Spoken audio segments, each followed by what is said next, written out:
مالک یا اللہ، تو ہی مالک یا اللہ، تو مسجود دونوں جہاں۔ تصوف ہے کیا؟ حقیقتاً تصوف کیا ہے؟ دل بدستاور کہ حج اکبر،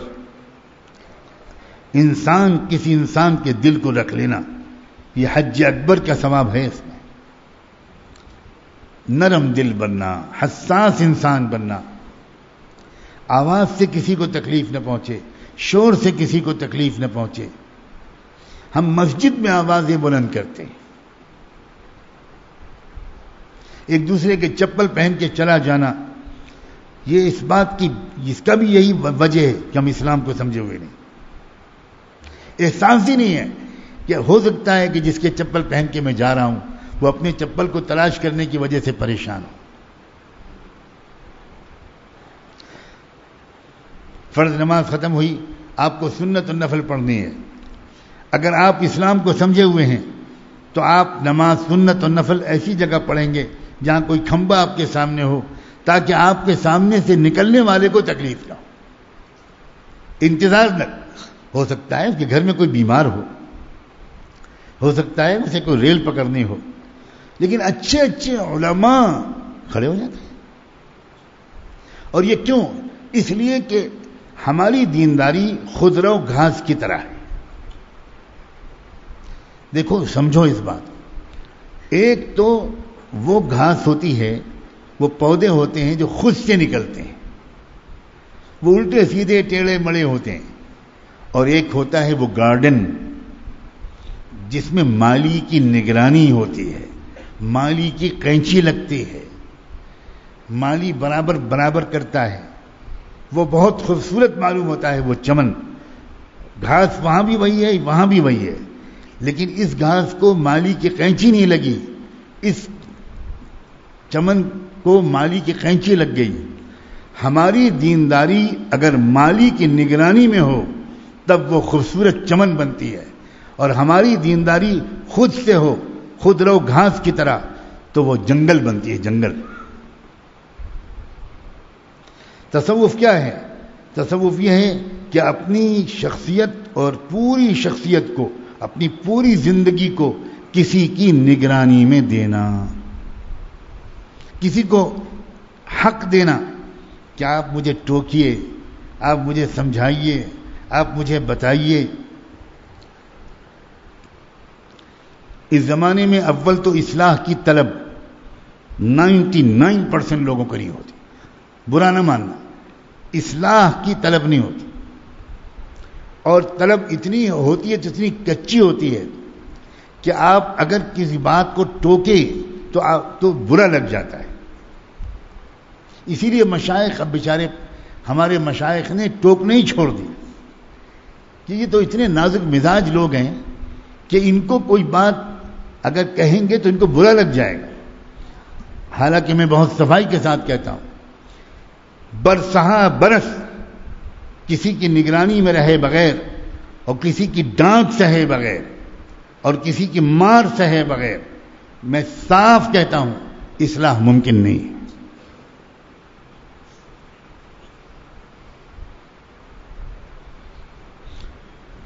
کوئی ہے ہی نہیں اب جو تحمل رکھتا ہو۔ اسی لیے علماء نے، مشائخ نے بھی آنکھیں بند کر لی، عام مجمع میں کچھ کہہ دیتے ہیں، اور جس کے لیے کہتے ہیں وہ نہیں سمجھتا کہ یہ بات اس کے لیے کہی جا رہی۔ ہر شخص سمجھتا ہے بہت اہم بات ہے، ماشاءاللہ حضرت نے آج بہت اہم بات کہی۔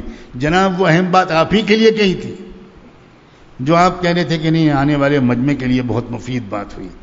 مجمع کو آپ بھول جائیے، آپ کے لیے ہے یہ بات۔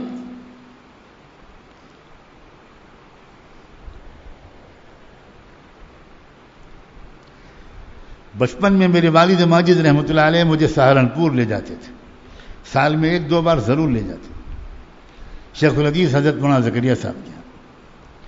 میں جب پہلی بار گیا تو ایک شخص کو، جیسے بابا جیسا کوئی شخص، لمبا سا کرتا، میلا کچیلا کرتا، پسینہ بکھرے بال، دوڑ دوڑ کے خدمت کر رہے ہیں، اعتکاف کے لیے آنے والوں، ان کا سامان یہاں رکھوا رہے ہیں، ان کا سامان یہاں رکھ رہے ہیں، ان کا بستر بند بچھا رہے ہیں، ان کا بستر بچھا رہے ہیں، آپ کے پاس رضائی کا نہیں ہے، یہاں سردی بہت ہے، میں لے کے آتا ہوں، آپ چائے کس وقت پئیں گے، تراویح سے پہلے یہ کون شخص ہے بھائی جو ایسی خدمت کر رہا ہے؟ 24 گھنٹے خدمت کر رہا ہے، کبھی آرام کرتے ہوئے نہیں دیکھا۔ 2-3 دن میں نے جب تماشا دیکھا کہ یہ ہے کون، جن ہے جن، ادھر سر دبا رہے ہیں، ادھر پیر دبا رہے ہیں مہمانوں کے لیے، عجیب 24 گھنٹے۔ آپ پہچان پائیں گے کہ وہ کون ہے۔ 2-3 دن جب میں مجسم حیرت بنا رہا اور میں نے والد صاحب سے پوچھا کہ یہ کون صاحب ہے، تو کہا کہ غور سے دیکھو، اسی لیے لائے ہیں تم کو، یہ شیخ الحدیث کے اکلوتے صاحبزادے مولانا طلحہ صاحب۔ آج جو ہزاروں کے محبتوں کے مرکز بنے ہوئے ہیں، وہ 20, 30, 40 سال مٹا دیا اس شخص نے اپنے آپ کو، کوئی پہچان ہی نہیں سکتا تھا کہ یہ اکلوتے صاحبزادے ہیں۔ اور پھر فرمایا کہ اسی لیے لائے ہیں تم کو، صاحبزادگی کا سور بہت مشکل سے نکلتا ہے، اور روز حضرت شیخ ان کو ڈانٹتے تھے، بلا ناغہ پورے مہمانوں کے سامنے شیخ ان کو ڈانٹتے تھے، طلحہ تمہارا دماغ خراب ہے، طلحہ تجھے کچھ آئے گا نہیں۔ اب وہ بیچارے کانپ رہے ہیں، شرمندہ۔ لوگ سمجھتے ہیں بیان سن لیں گے اصلاح ہو جائے گی۔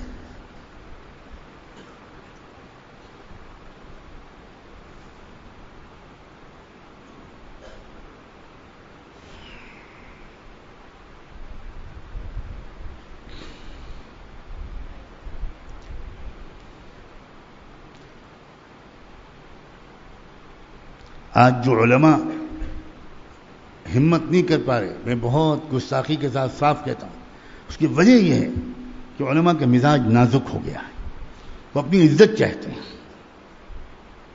وہ برداشت ہی نہیں کر سکتے، اور یہ نفس اتنا خبیث چیز ہے کہ یہ جب تک اس کو کچلا نہیں جاتا، یہ کبھی یہ سرکش مخلوق ہے۔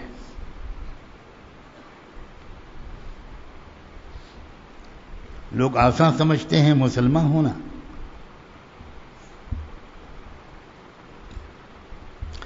ابھی چند 1-2 سال پہلے کی بات ہے، میں حاضر ہوا سہارنپور حضرت مولانا طلحہ صاحب کی خدمت میں۔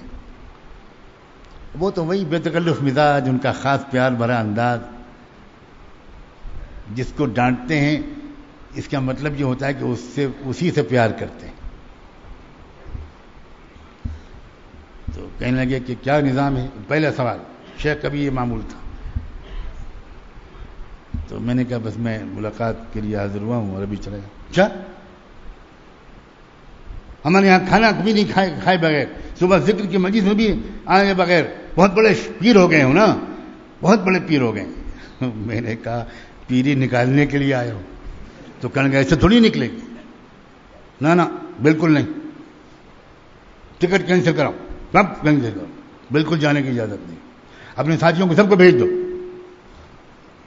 میں کسی کو نہیں روکتا، تم کو نہیں جانے دوں۔ میں نے کہا بہت اچھا۔ اب صبح فجر کی نماز کے بعد ذکر کی مجلس ہوتی، حاضر ہوئے تو کہنے لگے آج ذکر تم کراؤ گے۔ ارے میں نے کہا سبحان اللہ، حضرت یہ تو پیری نکالنے والا کام تو نہیں ہوا؟ یعنی تمہارے ابا سے کراتے تھے کہ نہیں کراتے تھے؟ میرے ابا۔ ہم نے کہا میرے ابا اس لائق تھے، میں اس لائق نہیں ہوں۔ تو وہ اس لائق سمجھتے تھے اپنے کو، کراؤں بیٹھ کر۔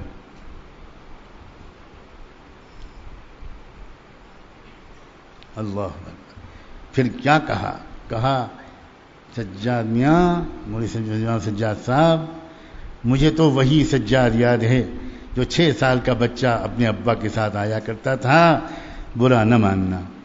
میں نے کہا حضرت ہمارا پورا خاندان اس گھر کا غلام ہے، اس چوکھٹ کا غلام ہے، ہمیں جو ملا ہے اسی چوکٹ سے ملا ہے.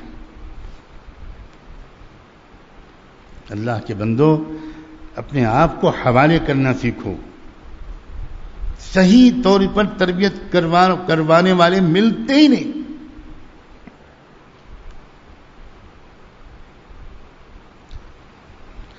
جب انشاءاللہ سچی طلب ہوگی تو اللہ تعالیٰ رہبری فرمائے. اور پھر اس کے بعد کیا عرض کروں آپ سے، کیا عرض کروں. حضرت تھانوی رحمۃ اللہ علیہ ناراض ہو گئے حضرت خواجہ مجذوب صاحب سے. حضرت خواجہ مجذوب جیسے عظیم الشان شخصیت، مگر حضرت تھانوی کی تو غلام. ناراض ہو کے کہا حضرت صاحب سامان اٹھائیے اور فوراً نکل جائیے.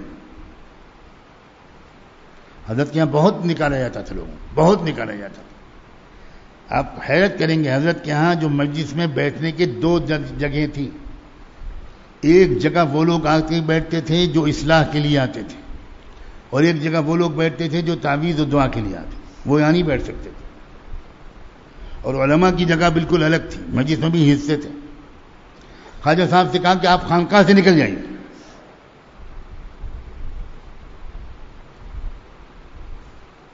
خواجہ صاحب اٹھے، روتے ہوئے اپنا بیگ اٹھایا اور خانقاہ سے نکل کے باہر بیٹھ گئے. جو دروازہ تھا وہ دروازے جا کے بیٹھ گئے. اب حضرت تھانوی آ رہے ہیں، جا رہے ہیں، اور یہ بیٹھے ہوئے ہیں باہر جوتوں کی جگہ پر. شاعر تو تھے ہی. ایک بار حضرت تھانوی نے پوچھا آپ گئے نہیں؟ کہا ادھر آپ کی سلطنت ہے، ادھر میری سلطنت ہے. ہنس پڑے حضرت حکیم الامت. سارا غصہ ختم ہوا.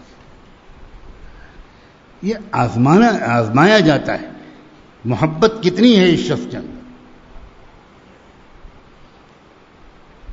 شدید محبت کے بغیر کسی کو شیخ سے فیض نہیں پہنچتا. جب تک کہ شدید محبت نہ ہو. یہ کیوں فرمایا حضور نے کہ تم ایمان والے اس وقت تک نہیں ہو سکتے جب تک کہ اپنے باپ، اپنی ماں، اپنی اولاد، اپنی جان، سب سے زیادہ تم کو مجھ سے محبت نہ ہو جائے. یہ اصلاح کا لازمہ ہے، یہ بالکل لازمہ ہے.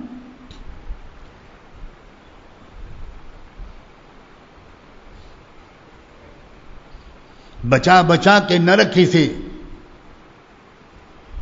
کیا ہے کہ بچا بچا کے نہ رکھی سے تیرا آئینہ ہے، تیرا آئینہ ہے وہ آئینہ جو شکستہ ہو تو عزیز تر ہے نگاہ آئینہ ساز میں. یہ جب تک آئینہ ٹوٹے گا نہیں دل کا تب تک یہ قیمتی نہیں بنے گا. بچا بچا کے مت رکھو اس کو.